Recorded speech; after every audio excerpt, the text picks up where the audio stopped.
Dear students, প্রিয় ছাত্রীরা, আজ আমরা পড়ব lesson 11 a shipwrecked sailor by Daniel Defoe. প্রথমে একটু শিরোনামটা নিয়ে আলোচনা করা যাক, টাইটেলটা নিয়ে। আ শিপরেকড সেইলর। শিপরেকড কথার মানে কি? শিপ জানো সবাই, জাহাজ। রেকড, রেকড মানে যদি আমরা ডিকশনারি দেখি তাহলে রেক্ট মানে হলো, রেক থেকে রেক্ট এসছে, রেক WRECK, রেক, সেখান থেকে এসছে রেক্ট, মানে সো মাচ ড্যামেজড, এতটাই ক্ষতিগ্রস্ত, এতটাই ভেঙে পড়েছে, so much damaged that it sinks, যে এটা ডুবে যাচ্ছে, ডুবে যায়, or can no longer sail, অথবা আর যাত্রা করতে পারে না। সোজা কথায় রেক মানে হচ্ছে জাহাজ ডুবি বা নৌকো ডুবি, আর রেক্ট মানে যে জাহাজটি এই দুর্ঘটনাগ্রস্ত হয়েছে সেই জাহাজটি হলো রেক্ট। এতটাই তার ড্যামেজ হয়েছে, এতটাই ধ্বংসপ্রাপ্ত হয়েছে, এতটাই নষ্ট হয়ে গেছে, এতটাই ভেঙে গেছে যে এটা ডুবে গেছে, অথবা এটা আর সেল করার মতো অবস্থায় নেই। এই সেল থেকেই এসেছে সেলার। তাহলে সেল মানে কি? তাহলে একটা জাহাজ ডুবিগ্রস্ত সেলার, একটা বলা ভুল হলো, একজন জাহাজ ডুবিগ্রস্ত বা দুর্ঘটনাগ্রস্ত সেলার মানে কি? সেল কথা থেকে সেলার কথা এসেছে, SAIL, সেল। মনে রাখবে, সেল বানান হচ্ছে SAIL, সেল। সেই সেল থেকে এসছে সেলার। সেল নাউন মানে হচ্ছে, সেল যখন নাউন বা বিশেষ্য তখন তার মানে হচ্ছে পাল। আ শিট অফ স্ট্রং ক্লথ, শক্ত কাপড়ের চাদর বা অংশ, which the wind blows against, যার বিরুদ্ধে বাতাসটা বইছে, অর্থাৎ পাল। সোজা কথায় পালেই বাতাসটা ধাক্কা দিয়ে আমরা জানি জাহাজটা এগিয়ে যায়। তো সেল মানে, তো সেটা যখন বিশেষ্য তার মানে হলো পাল, আর যখন ভার্ব তখন মানে হচ্ছে to travel on water using sails or an engine, জলের মধ্যে যাত্রা করা। এমনিতে যদি নৌকো হয় সেক্ষেত্রে সেল মানে পালের সাহায্যে নৌকো চালানো, কিন্তু জাহাজ তো সবসময় পালে চলে না। তো যদিও ওই সেল আর এই সেল একই উৎস থেকে এসেছে, কিন্তু বর্তমানে ইঞ্জিনেও জাহাজ চলে, এবং সেক্ষেত্রেও আমরা এই SAIL, সেল শব্দটাই ব্যবহার করি। সোজা কথায় সেল মানে হচ্ছে সমুদ্রে বা নদীতে, মূলত সমুদ্রে জাহাজ নিয়ে ভ্রমণ করা, বা নৌকো করে যাওয়া, নদীতে নৌকো করে যাওয়া, পাল তুলে নৌকো করে যাওয়া, সেটাকেও আমরা সেল বলে থাকি। তো জাহাজ তো বর্তমান যুগে পালের উপর ভরসা করে চলে না, সে ইঞ্জিনে চলে, সেক্ষেত্রেও কিন্তু SAIL, সেল শব্দটা ব্যবহার হয়। এই সেলিং যারা করে তারাই হলো সেলার। জানো এটা agent forming noun, agent forming suffix. OR মানে যোগ করে, এই সেলের সঙ্গে OR যোগ করে সেই ব্যক্তিকে বোঝানো হচ্ছে যে সেল করে। এরকম উদাহরণ তোমরা আরও জানো, ACT অ্যাক্ট, তার সঙ্গে OR যোগ করে অ্যাক্টর। তেমনি SAIL, সেল, তার সঙ্গে OR যোগ করে সেলার, অর্থাৎ a person who works on a ship as a member of the crew, অর্থাৎ একজন ব্যক্তি যিনি জাহাজ চালান, সোজা কথায়। তো নৌকোর ক্ষেত্রেও তাই, নৌকোর ক্ষেত্রেও কিন্তু আমরা সেলার বলতে পারি, এবং সোজা বাংলায় এক কথায় একে আমরা বলতে পারি নাবিক, যিনি নৌকো বা জাহাজ চালান। তাহলে সেলার মানে নাবিক, ঠিক আছে? তাহলে আ শিপরেকড সেলার মানে হলো একজন জাহাজ ডুবিগ্রস্ত বা দুর্ঘটনাগ্রস্ত নাবিক। হ্যাঁ, তাহলে আমরা দেখব, তাহলে আমরা গল্পের শিরোনাম থেকেই জানতে পারছি যে এই গল্পের মধ্যে একজন নাবিকের কথা আছে, that the story is about, rather tells, this story is about a sailor whose ship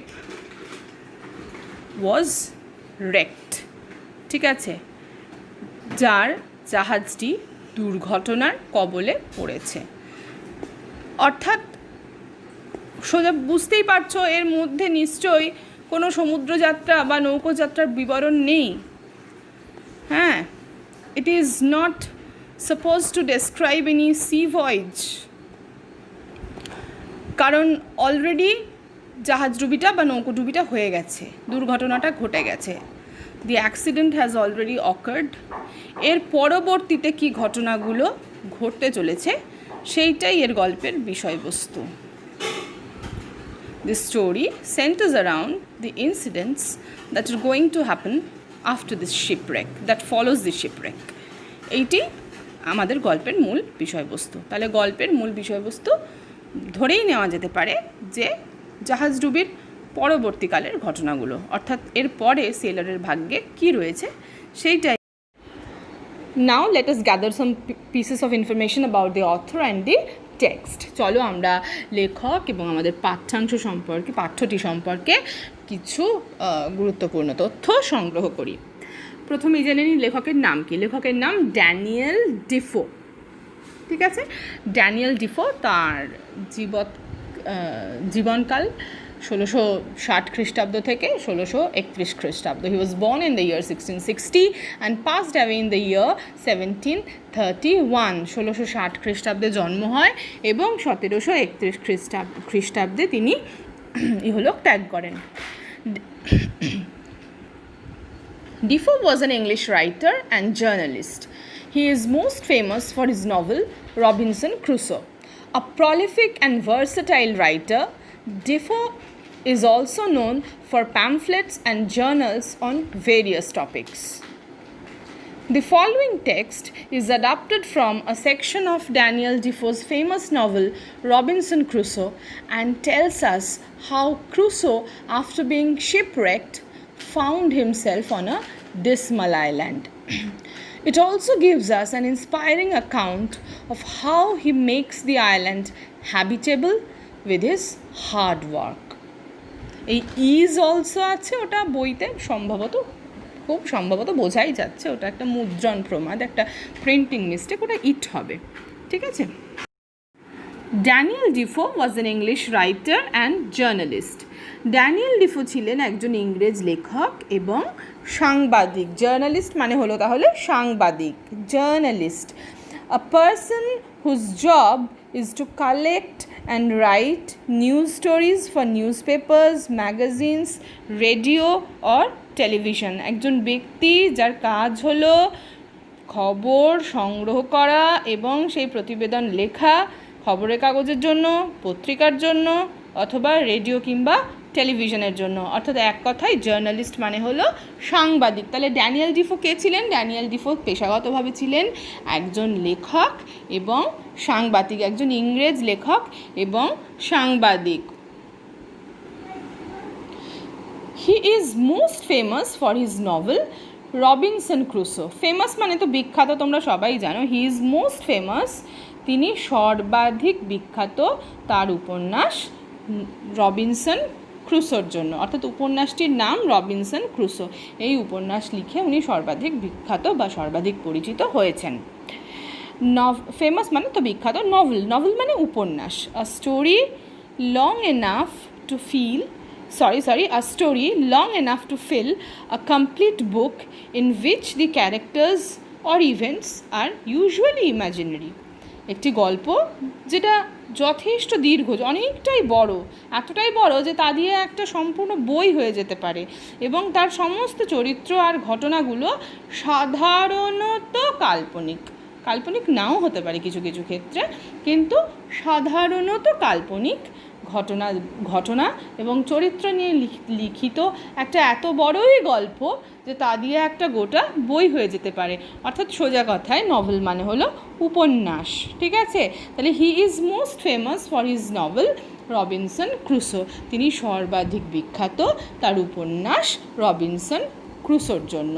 তাহলে Daniel Defoe was an English writer and journalist. Daniel Defoe ছিলেন একজন ইংরেজ লেখক এবং সাংবাদিক। তিনি সর্বাপেক্ষা বিখ্যাত, তিনি সবচাইতে বেশি বিখ্যাত তার উপন্যাস রবিনসন ক্রুসোর জন্য। A prolific and versatile writer, একজন বহুপ্রসূ এবং বহুমুখী লেখক। প্রলিফিক মানে যিনি অনেক লিখেছেন, অনেক, হ্যাঁ, প্রলিফিক মানে অনেক লিখেছেন, প্রডিউসিং মেনি ওয়ার্কস, অনেক অনেক সংখ্যায় অনেক লিখেছেন। আর ভার্সেটাইল মানে হচ্ছে অনেক রকমের লিখেছেন, বহুমুখী, অনেক ধরনের, ঠিক আছে, তাহলে সংখ্যাতেও অনেক আবার প্রকারেও অনেক। ভার্সেটাইল মানে able to do many different things, সেটা লেখকের ক্ষেত্রেও হতে পারে, অন্যান্য যে কোনো প্রফেশনের ক্ষেত্রে বা অন্যান্য যে কোনো কাজের ক্ষেত্রেই হতে পারে, যে অনেক রকমের অনেক ধরনের কাজ করতে পারে তাকে ভার্সেটাইল বলে। লেখক যদি অনেক ধরনের লেখা লিখতে পারেন তাহলে তাকে ভার্সেটাইল বলে। আমরা জানি রবীন্দ্রনাথ একজন ভার্সেটাইল জিনিয়াস ছিলেন, তো তেমনি ডিফো একজন প্রলিফিক এবং ভার্সেটাইল লেখক, বহুপ্রসূ এবং বহুমুখী লেখক। Defoe is also known for pamphlets, এছাড়াও তিনি আর কিসের জন্য পরিচিত? প্যামফ্লেটের জন্য এবং জার্নালের জন্য, অন ভেরিয়াস টপিকস, বহুবিধ বিষয়ের ওপর পুস্তিকা এবং পত্রিকার লেখার জন্য তিনি পরিচিত।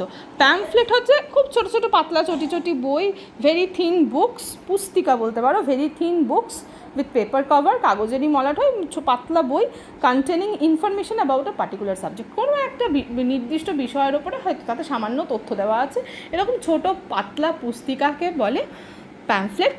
এবং জার্নালের জন্য বলেছেন। জার্নাল হলো news paper or magazine, news paper or magazine, সংবাদপত্র বা পত্রিকা, এছাড়াও অন্যান্য বিষয়ের উপরেও হতে পারে, দ্যাট ডিলস উইথ, সংবাদপত্রই যে হবে তার কোনো মানে নেই, যে কোনো রকম পত্রিকাও হতে পারে, that deals with a particular subject, কোনো একটা নির্দিষ্ট বিষয় নেই। এটা কিন্তু ভলিউমে অনেক বড় হবে, এটা কিন্তু প্যামফ্লেটের মতো ছোট নয়, প্যামফ্লেট একদম চটি, হ্যাঁ, পাতলা পাতলা ছোটো ছোটো পুস্তিকা, কিন্তু জার্নালটা কিন্তু ভলিউমিনাস হয়, হতেই পারে ভলিউমিনাস, বিভিন্ন বিষয় বা বিভিন্ন পেশা নিয়ে লেখা পত্রিকা, ঠিক আছে, হয়তো সেটা নির্দিষ্ট সময়ে বেরোয়। প্যামফ্লেটের সেরকম কোনো ব্যাপার নেই, জার্নাল হয়তো নির্দিষ্ট সময় বেরোয়, যেমন ধরো বিজ্ঞান বিষয়ক জার্নাল থাকতে পারে, হ্যাঁ, বিজ্ঞান বিষয়ক বিভিন্ন পত্রিকা থাকতে পারে, সায়েন্টিফিক জার্নাল, ব্যবসা বাণিজ্য সম্পর্কে থাকতে পারে, ট্রেড জার্নাল। তাহলে জার্নাল হলো news paper or magazine that deals with a particular subject or profession. তাহলে ক্রুসো কিসের জন্য বিখ্যাত? ক্রুসো তো মূলত বিখ্যাত রবিনসন ক্রুসো, ক্রুসো নয়, ডিফো কিসের জন্য বিখ্যাত? ডিফো তো মূলত বিখ্যাত ঔপন্যাসিক হিসেবে, রবিনসন ক্রুসো বলে একটা নভেল লিখে তিনি খুবই বিখ্যাত হয়েছেন। তিনি একজন বহুপ্রসূ এবং বহুমুখী লেখক, হি ওয়াজ আ প্রলিফিক অ্যান্ড ভার্সেটাইল রাইটার। কিন্তু ডিফো আরও কিসের জন্য পরিচিত? প্যামফ্লেট লিখেছিলেন প্রচুর এবং জার্নাল লিখেছিলেন, সেটা বলেইছে আগে, উনি একজন ভার্সেটাইল রাইটার, সেটা একটা নির্দিষ্ট কোনো বিষয়ের ওপর নয়, অন ভেরিয়াস টপিকস, বহুবিধ বিষয়ের ওপরে তিনি এই প্যামফ্লেট এবং জার্নাল লিখেছেন। বহুবিধ, ভেরিয়াস হচ্ছে ডাইভার্স, সেভারাল ডিফারেন্ট, আর টপিক হচ্ছে তো বিষয়বস্তু, যে বিষয় নিয়ে আমরা কথা বলি, লিখি বা শিখি, এরকম যে কোনো বিষয়কে আমরা টপিক বলি। যেমন তোমরা প্রজেক্টেরও, আমাদের একটা প্রজেক্টটা কোন বিষয়ের ওপর, না সেটাকে আমরা বলি টপিক অফ দি প্রজেক্ট। আমরা ক্লাস 9-এ একটা প্রজেক্ট শিখছিলাম না, সেরকম টপিক হচ্ছে বিষয়বস্তু, আ সাবজেক্ট, টপিক মানে সাবজেক্ট, আর subject that you talk, right or learn about, ঠিক আছে। দি ফলোয়িং টেক্সট, অর্থাৎ নিম্নের পাঠ্যটি, মানে এরপর আমরা যে টেক্সটটা পড়ব, is adapted from a section of Daniel Defoe's famous novel Robinson Crusoe. বললাম যে উপন্যাসটি লিখে তিনি সর্বাধিক বিখ্যাত হয়েছেন, সেই বিখ্যাত উপন্যাস Robinson Crusoe. The following text, নিম্নের পাঠ্যটি, ইজ অ্যাডাপ্টেড ফ্রম, গৃহীত হয়েছে, শুধু অ্যাডাপ্টেড, হ্যাঁ, তো যেটা বলছিলাম, following text is adapted from a section of Daniel Defoe's famous novel Robinson Crusoe. নিচের পাঠ্যটি অ্যাডাপ্টেড হয়েছে মানে মডিফাইড হয়েছে, কিছুটা পরিবর্তিত হয়েছে, দিয়ে গৃহীত হয়েছে, পরিবর্তিত হয়েছে ড্যানিয়েল ডিফোর বিখ্যাত নভেল, ড্যানিয়েল ডিফোর বিখ্যাত উপন্যাস রবিনসন ক্রুসোর একটি সেকশন, একটি অংশকে অ্যাডাপ্ট করা হয়েছে, অর্থাৎ একটু মডিফাই করা হয়েছে, অর্থাৎ একটু পরিবর্তিত করা হয়েছে, একটু একটু আমাদের নিজেদের মতো করে পরিমার্জিত করা হয়েছে। ঠিক আছে, তাহলে ফলোয়িং টেক্সটটা কিন্তু রবিনসন ক্রুসোটাকেই অ্যাডাপ্ট করা হয়েছে তা নয়, রবিনসন ক্রুসোর একটা অংশকে, সেকশন অফ ড্যানিয়েল ডিফোর ফেমাস নভেল, ড্যানিয়েল ডিফোর বিখ্যাত উপন্যাস রবিনসন ক্রুসোর একটা সার্টেন সেকশনকে, একটা নির্দিষ্ট অংশকে অ্যাডাপ্ট করা হয়েছে, মডিফাই করা হয়েছে, একটু পরিমার্জিত করা হয়েছে যাতে তোমাদের সেটা পাঠযোগ্য হয়। লেখকের ভাষাটাকে হয়তো একটু সরলীকরণ করা হয়েছে, কোথাও একটু একটু হয়তো ছোট করা হয়েছে, একটু পরিমার্জিত করা হয়েছে। তো বর্তমান পাঠ্যটি তাহলে কি? বর্তমান পাঠ্যটি ড্যানিয়েল ডিফোর বিখ্যাত উপন্যাস রবিনসন ক্রুসোর একটি অংশ থেকে পরিমার্জিত করা হয়েছে। অ্যান্ড টেলস আস, এবং আমাদের সেটি বলে, অর্থাৎ আমাদের এই পাঠ্যটি আমাদের বলে, হাউ ক্রুসো, কীভাবে ক্রুসো আফটার বিইং শিপরেকড, জাহাজ ডুবিগ্রস্ত, দুর্ঘটনাগ্রস্ত হবার পর, ফাউন্ড হিমসেলফ, নিজেকে আবিষ্কার করেন, অন এ ডিসমাল আইল্যান্ড, একটা হতাশা ব্যঞ্জক, একটা নৈরাশ্যজনক দ্বীপে। It also gives us an inspiring account of how he makes the island habitable with his hard work. It also gives us an inspiring account, এটা আমাদের একটা অত্যন্ত অনুপ্রেরণাদায়ী বিবরণ দেয়, কিসের না, অফ হাউ, কীভাবে, he makes the island habitable, তিনি সেই দ্বীপটিকে বাসযোগ্য করে তুলেছিলেন, উইথ হিজ হার্ড ওয়ার্ক, তার কঠোর পরিশ্রমের সাহায্যে। আবার বলছি, the following text is adapted from a section of Daniel Defoe's famous novel Robinson Crusoe. Adapted মানে মডিফাইড, অ্যাডাপ্ট থেকে অ্যাডাপ্টেড, অ্যাডাপ্ট মানে টু চেঞ্জ সামথিং, কোনো কিছুকে পাল্টে দেওয়া, in order to make it suitable, সেটাকে সুটেবল করার জন্য, কিসের সঙ্গে সুটেবল করার জন্য, ফর এ নিউ ইউজ, নতুন ব্যবহার অথবা নতুন পরিস্থিতি, আর নিউ সিচুয়েশনে সুটেবল করার জন্য তাকে সামান্য পাল্টে দেওয়া, অর্থাৎ তার একটু সংস্করণ করা, তার একটু পরিমার্জন করা, সেটা হচ্ছে অ্যাডাপ্ট। ঠিক আছে, আর তাহলে the following text is adapted from a section, section মানে কি, সেকশন মানে পার্ট বা অংশ, পিস। তাহলে ড্যানিয়েল ডিফোর বিখ্যাত নভেল রবিনসন ক্রুসোর একটি অংশকে পরিমার্জিত করে আমাদের নিম্নের পাঠ্যটি পাওয়া গেছে। এবং এই ফলোয়িং টেক্সট, এবং এই টেক্সটটা টেলস আস, আমাদের বলে, হাউ, কীভাবে ক্রুসো আফটার বিং শিপরেকড, দুর্ঘটনার কবলে পড়ার পরেও, জাহাজডুবি হওয়ার পরে কিভাবে তিনি নিজেকে খুঁজে পেয়েছিলেন একটা নৈরাশ্যজনক, একটা হতাশাজনক দ্বীপের মধ্যে। আইল্যান্ড মানে হচ্ছে দ্বীপ, a piece of land that is completely surrounded by water, একটা ভূমিখণ্ড, piece of land that is completely surrounded by water, যেটা সম্পূর্ণরূপে জল দ্বারা বেষ্টিত, অর্থাৎ চারিদিকেই জল, মাঝখানে স্থল, এই হলো আইল্যান্ড, দ্বীপ। দ্বীপটা কেমন? ডিসমাল, ডিসমাল আইল্যান্ড, হ্যাঁ, ডিসমাল আইল্যান্ড। ডিসমাল মানে কজিং অর শোয়িং স্যাডনেস, যেটা দুঃখের কারণ ঘটায়, সেটাই হচ্ছে ডিসমাল, ডিসমে থেকে এসছে। ডিসমে মানে হচ্ছে হতাশা, a worried sad feeling after you have received an unpleasant surprise. তুমি কোনো অপ্রীতিকর ঘটনার পর, অপ্রীতিকর কোনো চমকের পর তোমার যে বিভ্রান্ত, যে দুঃখের অনুভূতি হয়, সেইটাই হচ্ছে ডিসমে। অর্থাৎ কোনো অপ্রীতিকর ঘটনা বা অপ্রীতিকর একটা চমক তোমার সঙ্গে ঘটে যাওয়ার পর তোমার মধ্যে যে বিচলিত এবং দুঃখে পরিপূর্ণ যে অনুভূতির জন্ম নেয়, সেটাই হচ্ছে ডিসমে, অর্থাৎ হতাশা। ডিসমে মানে হতাশা, ডিসমাল মানে হতাশাজনক, যা হতাশা তৈরি করে, যা দুঃখের জন্ম দেয়। ডিসমাল, কজিং অর শোয়িং স্যাডনেস, হ্যাঁ, ডিসমে থেকে এসছে। তাহলে আইল্যান্ডটা কেমন? আইল্যান্ডটা হচ্ছে ডিসমাল আইল্যান্ড। কোথায় নিজেকে খুঁজে পেয়েছেন? ফুলে ফলে ফুলে ফলে পরিপূর্ণ কোনো শস্য শ্যামলা দ্বীপে নয়, একটা দ্বীপে, যে দ্বীপটা ফুলে ফলে পরিপূর্ণ, ইন দ্য সেন্স ফুলে ফলে পরিপূর্ণ নয় বলাটা ভুল হবে, আমি বলতে চাইছি যে যেখানে কোনো মানে হিউম্যান সিভিলাইজেশনের কোনো চিহ্ন নেই, সেরকম একটা দ্বীপ।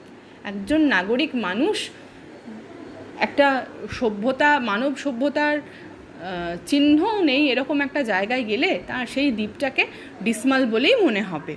তো সেরকম একটা দ্বীপে যেখানে মানব সভ্যতার চিহ্ন মাত্র নেই, পরে আমরা যখন, আমি আগেই বলে ফেললাম, পাঠ্যটা যখন আমরা পড়বো তখন দেখতে পাবো, সেরকম একটা হতাশাজনক দ্বীপে গিয়ে তিনি পৌঁছেছেন, নিজেকে আবিষ্কার করছেন। এবং ইট also gives us an inspiring account, এটা আমাদের একটা, কিন্তু এই হতাশাতেই কিন্তু এই গল্পটার শেষ নয়। গল্পটা কিন্তু ডিসমে দিয়ে শুরু, কিন্তু ডিসমেতে গিয়ে শেষ নয়। ডিসমে থেকেও, এখানে এই ডিসমেল সিচুয়েশন থেকেও উনি কীভাবে আমাদের ইন্সপায়ার করতে পারেন সেটা আমরা এই টেক্সটটা পড়লে বুঝতে পারবো।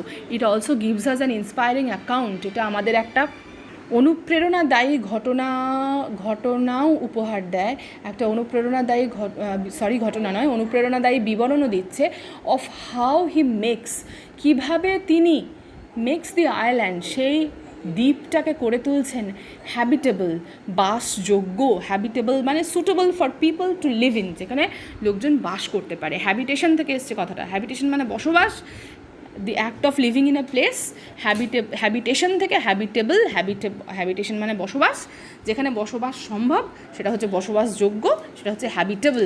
তাহলে ওই যেখানে সভ্যতারও চিহ্ন মাত্র নেই, সেই দ্বীপটাকে তিনি কীভাবে তার নিজের কঠোর পরিশ্রমের দ্বারা হ্যাবিটেবল করে তুলছেন, এই নিয়েই কিন্তু, অর্থাৎ হতাশা দিয়ে শুরু হলেও আশা দিয়েই শেষ, এই নিয়েই আমাদের গল্প বা আমাদের পাঠ্যাংশ শিপরেকেড